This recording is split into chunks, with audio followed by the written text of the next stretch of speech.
Everybody got some comments about my channel, and that is more people want to see some artistic techniques that we can use in software like Photoshop. So I'm going to take an image. This is called texture blending art.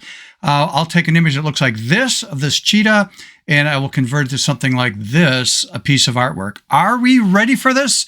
Let's do it.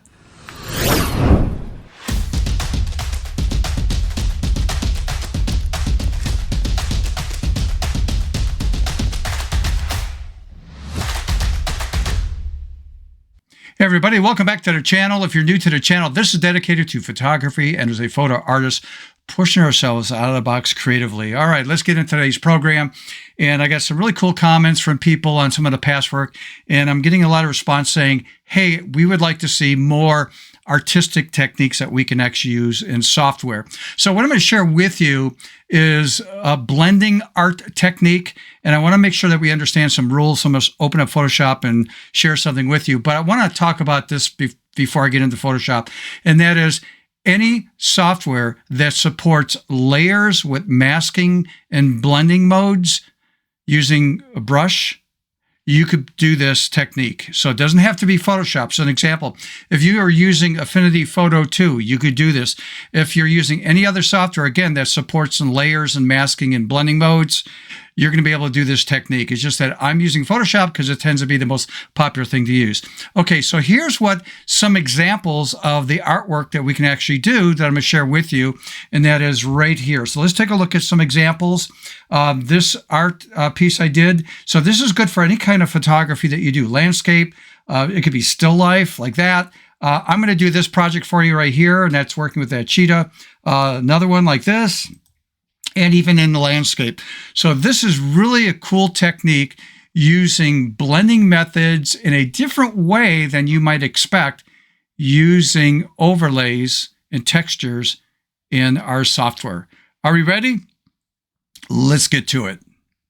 Okay, before we get into texture blending art, I want to make sure we understand how our brushes work. So I opened up a blank document here, a B for brush. If you don't like to use shortcut keystrokes, if you go to your toolbox right here on the left-hand side of Photoshop, there is where the brush is at. And with that selected, I'm going to make this a little bit smaller. I'm just hitting my left bracket key on my keyboard and right square bracket keys to make it bigger or smaller. Sort of an old school way of doing that. By default, your opacity is 100% and the flow is 100%. So what does that mean? Well, if I paint like this, which is black because that's my color, my chip color here in the lower left-hand corner, if I change the opacity here to 50%, by the way, if I just tap on the number 5, it makes it 50%, and I click and drag, and don't let go of the mouse, I'm painting 50% of that color into my project. If I move somewhere else, I'm doing the same thing. As long as I don't let go of the mouse, I'm painting in 50%. If I let go and I paint over an area I did before, like this, I'm adding to that opacity. And if I let go and go back over this spot again, I'm building on that up to 100%. Hopefully that makes sense. Well, I'm going to push the opacity here back to 100%. You can tap on 0 on your keyboard to make it 100%. I need to make sure you understand what flow does, and it's different than opacity. So flow, just a different way of changing the percentage. I can just go to this drop-down menu and just move the slider like that. Or you could do this really fast, and that is hold the shift key down. And if I type in like 0.3, it makes it 3%. Watch what happens now. I'm not going to let go of the mouse. If I click and drag, let me make this bigger so we can see this. If I click and drag over an area, you can hardly see anything. I'm not letting go of the mouse. And I go back again and over here to the right and the left, right. This is called scrubbing. And as I keep scrubbing, you're seeing more intensity of that color coming in until you get to 100% black. So hopefully that makes sense. So if I move off to the side, you can see how just a little bit of that's coming through. So flow is definitely different than opacity. We're going to be using flow in the project, and this will make more sense, but I needed you to see this visually. Okay, so let's get a jump start and let's get started with that project. Okay, as I get started here in the project, I'm going to throw in some extra ideas and techniques for you that goes a little bit beyond, say, what some people might do, and hopefully you'll pick up maybe one or two things that's new to you. All right, so to start the project, I'm just going to click anywhere on my workspace just by double-clicking. That automatically gives me the open dialog box. I have 3 textures here, overlay textures. And this is the image, the cheetah that I'm going to work with. And so I'm going to use that. I'm going to do something different. Instead of picking a texture I'm going to blend with, I'm going to choose this one here. I'm going to hold the control key down. That would be Command on a Mac. I'm going to choose this one and in my image. So I'm going to multi-select those items and click on Open. That'll open up all 3 for me. And what I'm going to do here is, let's pull back so we can see this. I'm going to use 2 textures here. I'm going to start with this one. And by the way, you should be able to find free textures if you do some searches out there on the internet that you can get. You could buy, say, better quality ones if you want to spend some money. But I think what I'm going to do is these textures I'm using, I actually created from scratch. And so I think I should do a separate video in the near future on how to create your own blending textures if that's what you want to do. Or again, just go find some free stuff or pay for a collection of them. But anyhow, I'm just going to take this right here, click and drag it into the photograph and let go. I'm going to do Control-T, Command-T on a Mac to activate my free transform tool. This is really big. This is a high-res overlay here that I'm going to use. So I'm going to just resize that. I'm going to hold the Shift key down. So when I grab this outer corner here, I can just make that fit right over the top of my image. So there's the first one. And then I'm going to go, let's see, we don't need this one anymore. I'll close out of that. And then this one right here, do the same thing. I'm going to click and drag it in over the image. The project, Control-T, Command-T on a Mac, again, just to resize this. And again, I'm just going to hold the Shift key down, which allows me to make that fit right in, enter the keyboard. Okay, now I'm going to do this because we're going to do a before and after here. So the image, if we just focus on that so we can see the image, I'm going to do Control-J, Command-J on a Mac to duplicate that quickly. Most of the time when people think of, including me, by the way, when I started, working with textures and blending techniques, we are used to having the texture or overlay above the image, and we go to our blending modes here to just determine what we want. Okay, so that's a typical way of doing it. This is a little bit different now. I'm going to activate these 2 right here, and what I want to do is I want to combine these 2. So with this one on top, and I'm just sort of playing here, I'm going to go for some blending modes. I'm going to go with soft light. Yeah, I'm going to go with soft light. Again, judgment call. Okay, it gives me a different look, right? So this is before, after, with the blending modes there.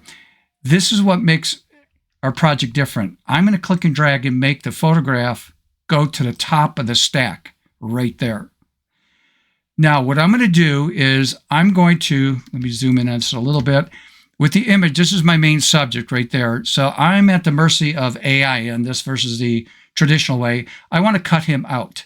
And what I'm going to do is choose Remove Background from our contextual tab. Now, if this is not open, if you go to Window drop-down menu in Photoshop, toward the bottom, you'll see Contextual Taskbar. That's activated. Usually it's floating. I always have mine anchored to the very top, so I just click and drag and move it up there. And then you'll see these 3 dots over here. You click on that, and you can say, let's pin that right there. So now every time I activate that or open up Photoshop, this is where it's at. Personal preference, I hate to have mine floating around in my workspace all the time. Okay, so I'm just going to choose Remove Background, and hopefully it does a good job. Yay, not too bad. Okay, so let's zoom in on this. Now, this is something to consider. Because of the cutout, it's very, say, cut out sharp. I don't want that in this art project. I want the edges to be a bit softer. So I want to make sure I'm on the image. So I click over here on the image, not on the mask, because that's where the default was. I need to be on the image right there. And then I'm going to grab, this is our blur tool that we have in Photoshop. And I'm going to choose a blur tool. And I have my strength. I think your strength might be 50% as a default. I pushed mine up to 100% on the strength. And I just want to go around the outer edge. In fact, let me zoom in a bit here so we can see this better. I just want to blur a bit the outer edge. Hopefully that's showing on the video. So I'm going to do this fast, but again, I just don't want tack sharp edges. I want this to be more, a little bit softer, and it just helps with the artistic work that we're going to do on this image right here. So again, on the just outer edge. And again, this is optional, but I think it's a good habit to get into. It just makes our work look more like artwork than something that's really cut out really sharp. Okay, so with that done, let's pull back on that. So that's a technique you might want to try. And the only reason I duplicated, again, the photograph, I want to do a before and after on this. So here comes the blending technique here. And that is, I want to make sure I'm on the mask.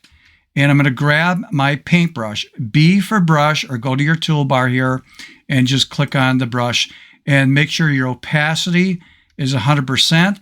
And my flow, I drop down to 3%. So let me make my brush a little bit bigger. It's a soft edge brush. And remember that scrubbing, as long as I don't let go. So if I click and drag, and I'm painting in black, so black means it's concealing the information, which is the photograph of the background here. White means I'm revealing. So I'm going to tap on the letter X on my keyboard. That makes white come up on top, which means now when I'm painting, I'm going to reveal part of the background as I scrub here at the very bottom. Now, when you're doing an image like this or project, you always want to, because the cheetah looks like it's floating in space. This anchors him to the ground when I do this, but I don't want everything else in, like the background and stuff. I just want the bottom part or part of it. So if I think I went too far, X on the keyboard, I'm painting back in black, and I could scrub and take away that information, right? So this is your artistic interpretation right here as you do this. Okay, now what I'm going to do now is make sure, again, I'm on the mask. And what I'd like to do is, let me pull in this a little bit. I would like to bring in some of the color from the background here into the cheetah. So I'm going to paint in black over the top, but just around the outer edge. I'm going to scrub a little bit just to have him blend in a bit. And again, this is a judgment call by you, how far you go with it. You might not even want to do any of that, but I don't know if that's going to show up when I show you this outer edge. This is what I'm actually doing. So you can see right there, it's not pure white. I'm bringing in, again, some of the background color into the cheetah, but I want to do more than that. So I'm going to pull back on this. And here's a really cool technique now. I'm going to take this layer right there. I'm going to do Control J, Command J on a Mac. It duplicates that. I'm going to click and drag and move this to the very top. Okay, now what I'm going to do is, you can see automatically it's soft light because that's the blending mode I created down here. So it knows that. For visuals, I'm going to do this temporarily. I'm going to make that normal. So I'm going to see this texture overlay. I'm going to go to Filter, drop-down menu in Photoshop here. Come down to Blur, Average. What average does is takes the average of all the colors it sees and comes up with a solid color like that. What I'm going to do is I'm going to clip it to the image below by holding the Alt key down, Option on a Mac. If I hover between the two layers, you can see it changed to a symbol. When it changes like that, I click down on my mouse, and that's creating a clipping mask. It clips it to the cheetah right there. Now I go to my blending mode and make some adjustments. I'm going to go with soft light. Now you could pull the opacity down if you think it's too much. So there might be before and after. So it just adds that color tone to it. And I might want that. I'm going to leave mine at 100%. So let me turn that on and off so I can see what it did. So now it just feels like it belongs more to the mood and atmosphere of the background. It just looks better for a piece of artwork. By the way, if you're learning anything, if you can do me a favor, and that is like the video, subscribe if you're not subscribed to the channel, and hit that notification bell next time I upload a video, which minimum is at least once a week. You'll get notified on that. Okay, so let's take a look at what some next steps would be, and we could play with this a little bit. And what I'm going to do is be at the very top, and I'm going to do a visible stamp layer. Some people call it the move, and that is I'm going to do Shift, Control, Alt, E like an Edward, and it consolidates all the visible layers into one right here at the very top. If you're on a Mac, it's Shift, Command, Option E to do exactly the same thing. Blending mode that I prefer to use a lot, and doesn't mean that you have to, and that is multiply. So you can see how that just pushes that right down a bit. And then what I'm going to do now is add a mask to this, grab my paintbrush, B for brush, and I'm going to push my flow up a little bit. So a different way is just going to the slider here and maybe make that, I don't know, 20, close to 20%. What I want to do is paint in black and just bring out the cheetah like this. And then you can control how much information you want to bring back. This is almost like a custom vignette. So you can see when I turn this on and off what it's doing. And if you feel like, oh, I went too far on this, you can paint back in white if you want, or come over here where it says feather. I might want to feather that out a bit, and maybe, let's push this like that, and maybe pull the density back a little bit. All right, just to give you the look that you want. I'm going to push this up a little bit more. Okay, so I like that. Okay, now what, again, this is just me. I want to tweak this a bit. So I want to do something special. I'm at the very top here. I'm going to add, coming down to the Oreo cookie dipped in milk, and I'm going to choose curves. What I'm not happy with is the eyes of the cheetah.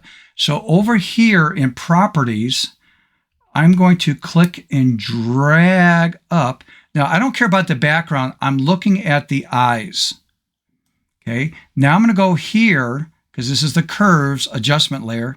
White reveals. If I do Control I, Command I on a Mac, I'm inverting that. So now it's black, and what that means, it's hiding that information from the curves. Now with my brush, let's make this a little bit smaller. I'm going to paint over the eyes right here. So I got to make sure I'm painting in white. I'm looking down here. Oh, I'm painting in black. So X on the keyboard again, flip-flops my chip color real fast. Go over here to the eyes, and let's paint in there and paint in there. So I got both done, and you can see when I turn this on and off. See how that pops the eyes? So I just like that look better. It gives them a little bit more life, in my opinion, to the cheetah right there. Okay, now I'm not done. You could say you're done, but I'm going to do another technique for you. Again, this is all about sharing techniques. It's not right or wrong. What I'm going to do here is I'm going to add a blank layer. So I'm going to come down here in layers, and I want to fill that with a 50% neutral gray. Why? I'll explain why in a minute. But probably the easiest way is to go to Edit, drop-down menu here, and I'm going to choose Fill. And when the Fill dialog box opens up, just look for 50% gray in the dialog box, choose OK, and notice how it filled the layer again with the 50% neutral gray. Now, what I'm going to do is go to my Filter drop-down menu, and I'm going to choose Filter Gallery. And when this opens up, I'm going to go to a category here, not artistic. I'm going to go to texture. Let's open that up, and I'm going to go to texturizer. And then over here, you've got something called, this is canvas. This is my, in the drop-down menu. That should be your default, I believe. If not, you'll find it in the drop-down menu. And then this changes the scaling size of that texture. And then the relief. If I pull this back to the left, or way to the right, that's overkill. But again, you're going to make the adjustment based on what you feel is right. And then let me pull this back just a little bit. And then click on OK to accept this. And then I'm going to go to the drop-down menu, and I'm going to choose Soft Light. Now let me zoom in on this so we can see this. Hopefully it'll show up in a video. Look at the texture there. It's almost like, you know, you're on canvas or something. And look at the difference between Soft Light here and Overlay. There's Overlay and there's Soft Light. Just a subtle difference. There's no right or wrong. There's Hard Light. Oh, that's too intense. But I like Soft Light. And if you still feel it's too much, because it's on a separate layer, I did not want to do it on the image itself because it would be permanent right there. I'm going to pull the opacity down a bit based on your liking. So there's a before and after. There's before and there is after. Okay, so this is the project. Good enough for my signature. Let me grab my signature and drop it in. Way too big. Control T, Command T on a Mac. Let's just resize that. Stick it in the lower right-hand corner right here. Enter on the keyboard. Stands out too much. Let's go over here to opacity. Just pull that down to, I don't know, close to 50%. So it's a very subtle. There we go. So there's our finished artwork. So let's take a look at the before and after. This is what we started with. That's what we ended up with by doing, again, texture blending art. This is really cool stuff. And just as a reminder, it doesn't matter what category of photography you're in, you can do these techniques. All right, so hopefully you learned something here. Cherry pick what you like the best, maybe modify it based on your personal taste, but grab one of your images and try this technique. Go out and find some, texture overlays that you could use out there. You could buy some if you want, but I think probably within a couple weeks or so, I'll try to do a quick video on how you can actually create your own overlay textures that you could use in projects like this. Okay, until next time, let's get that camera out, practice, let's make mistakes. Why? Because we learn from making mistakes, and let's literally think creatively out of the box. Until next time, see ya.